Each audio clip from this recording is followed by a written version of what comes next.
What's good, y'all? It's Jay Coffee Talk.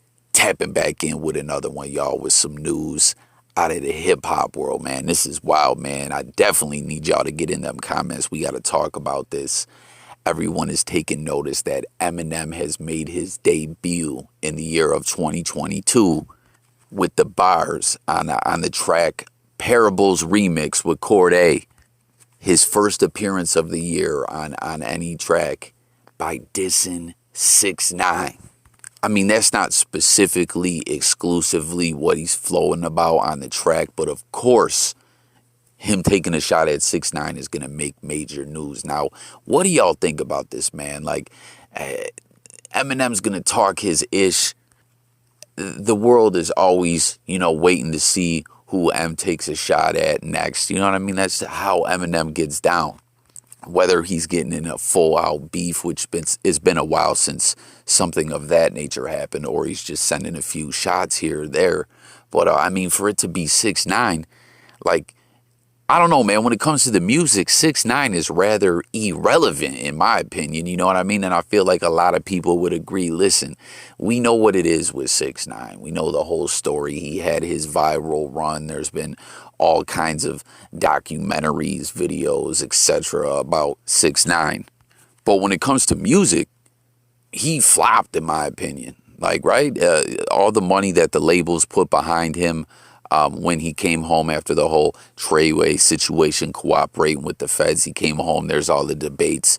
Did he snitch? Did he not snitch? You know what I mean? What's going to be the future of 6IX9INE? And as we know, he links up with Wack 100. I'm telling y'all, Wack and 6IX9INE have so much in common when it comes to the way they maneuver around in this digital space, in this internet world, talking ish about everyone all the time, But I mean, 6IX9INE's been kind of quiet for the time being. That's what I mean. You don't see the activity from this dude you used to see because no one's really paying attention like that no more. I don't know. Wack still, what did Wack say? Oh, I done lined up $100 billion worth of business since I obtained the right of him as my client. I got him in movies and worldwide tours and all this stuff, which I don't know. We haven't seen any of it come to fruition. Maybe when this Wack 100 show debuts soon, he'll break it all down for us, But we know 6IX9INE had to, when the album first dropped, he had to, the first single even with Gooba, he had to get unorganic streams to really even get the numbers up there like that. I don't know. That's a whole nother discussion. But basically what I'm trying to say is 6IX9INE, like, is kind of not in the news like that no more. Like, no one really gives a fuck anymore. And now Eminem dissing him, I don't know. I mean, watch. Do y'all think, okay, 6IX9INE's gonna be like, yo, this is my ticket back to really getting in the limelight and going viral all the time in the news by responding to Eminem, But Eminem ain't gonna sit there and go back and forth from my highly, highly doubt it. But 6IX9INE's a master troll, so maybe he'll get super disrespectful and try all kinds of tactics to go out of his way to get Eminem to respond. Don't do it, Em, if he does do it. You know what I mean? Like, shit, maybe Wack 100 will team up with 6IX9INE, taking shots at Eminem, trying to get M to respond. I don't know. This ish is crazy. Which I also didn't know, this isn't the first time Eminem dissed 6IX9INE. I mean, I'm remember it now when I'm going back over the information, but it totally slipped my mind that he took a small shot at him on Music to Be Murdered by Side B. But people, this is what he said, and this is on the Parables remix, Cordae featuring Eminem, which I'm showing a lot of love to Cordae. He collaborated with him previously on the track with Jack Harlow. I think it was called Killers. But anyways, on this Parables remix, link's going to be pinned in the comments for y'all to go check it out. Tap in, comment, let me know your thoughts. Let me know what you think about Cordae as well.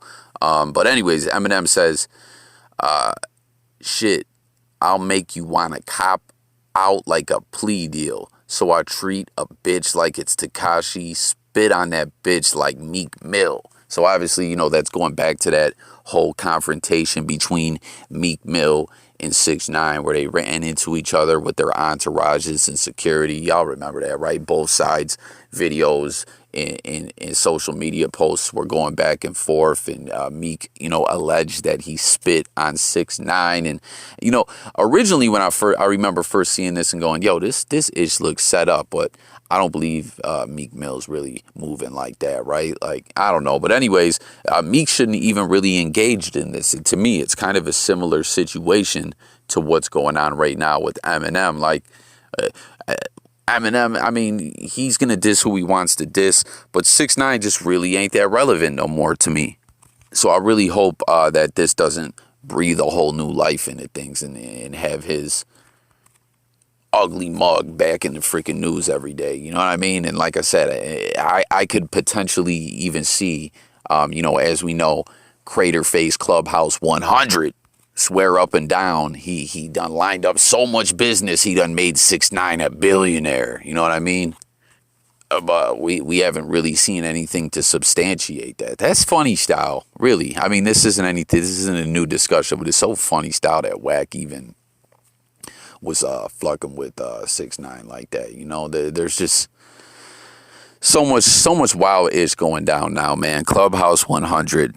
Who is this guy tapped in with? Like some elites out there or what? I don't know, but yeah, I could like it really could end up being the wicked 6ix9ine in Wack Clubhouse 100 creators going at Eminem all the time. Like I could see that. So Eminem, please just ignore all this. You know what I mean? But link pinned. Go check it the diss out. Let me know your thoughts on all this.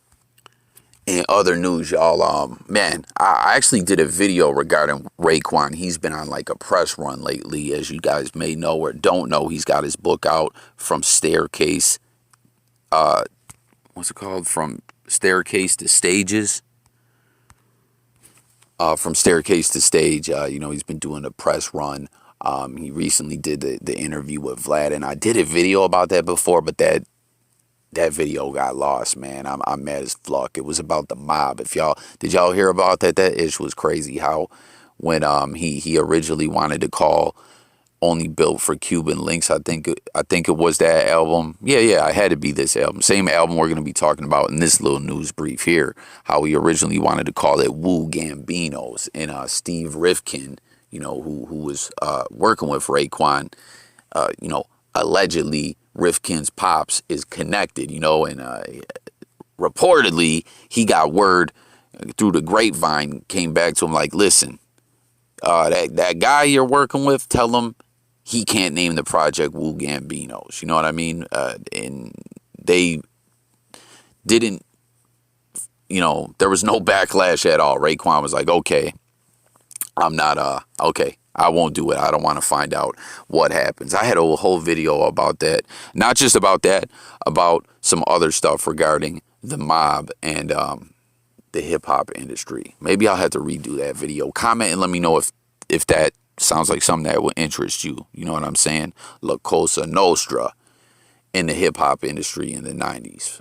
But anyways, what's going on here now is Raekwon appeared on Jalen Rose's podcast, Renaissance Man. Comment and let me know if y'all enjoy that podcast. What a run Jalen Rose has had, transitioning from basketball star to, media personality. Like he really has killed it when it comes to, you know what I'm saying? Almost on like a Michael Strahan level, like from athlete to media guy. Like these guys did big things.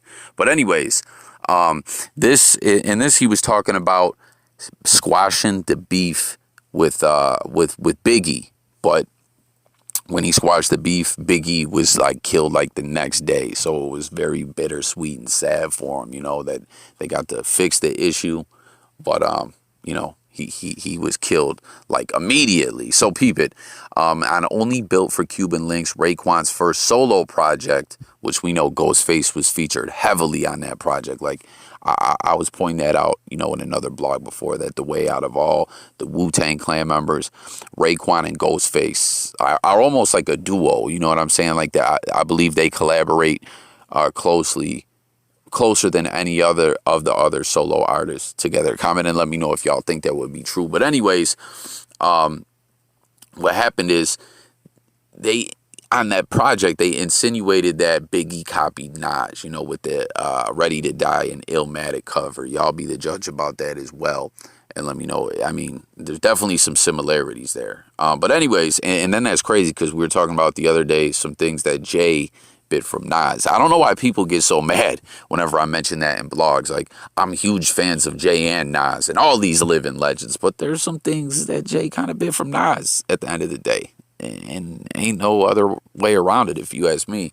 But, you know, that created a rift between Biggie and Raekwon in the Wu or whatever. And, you know, this is what Raekwon said. He said, we actually got a chance to apologize and get on the same page with him and talk about working together the day before he got killed. And he said both him and Ghostface were devastated when they learned that their new friendship was over before it began. And Raekwon said, it broke my heart. It was like, how? Wow. Like, is this where rap is going? You know, so that's something we'll never forget. Like I said, man, we got a lot of respect for Big and just him representing Brooklyn to the fullest, you know. And then obviously we know wu-tang. Like, there was other artists from Brooklyn, but, you know, like Biggie's name is synonymous with Brooklyn. Same, you know. And then Jay kind of picked up the torch or whatever after 4 Best section of Brooklyn, specifically after Big was killed. And, you know, in his come up, but we know that Nas, like Staten Island in name in hip hop, the Wu is everything. You know what I mean? They put them that borough on the map when it comes to hip hop. I remember seeing some months back, man, when CJ Whoopty or whatever was getting his little shine on. There was you know, a lot of people frowned on CJ, like they weren't feeling this dude like that. But there was a show, I believe, because he's from Staten Island as well. There was a show where some Wu-Tang Clan members actually brought CJ on stage, you know, as he's a fellow Staten Island representative. And, you know, even though a lot of people were looking at this guy like he was a Nickelodeon act or something, they wanted to show support for their, you know, fellow Staten Island MC. But that'll close out the news on this one. That's wild, man. You know, Raekwon and Ghost squashed the issue with Biggie and he's just killed immediately. Like, that's sad, man. Who knows what we could have seen come out of, you know, that relationship, them linking up. So hit the comments with your thoughts on all this. Eminem, you know what I'm saying, siding with Meek Mill versus 6IX9INE. Was he better off just leaving it alone? Could this breathe life back into this wicked troll 6IX9INE and his manager, Clubhouse 100? And what we was just talking about with the mob, Raekwon and hip-hop and everything, and Biggie in the beef, squashing that issue and then Big dying. Let's talk about it all below in them comments. This has been Coffee. I'll catch you guys on the next one. And I'm gone. Don't forget to subscribe. Let's talk. Peace.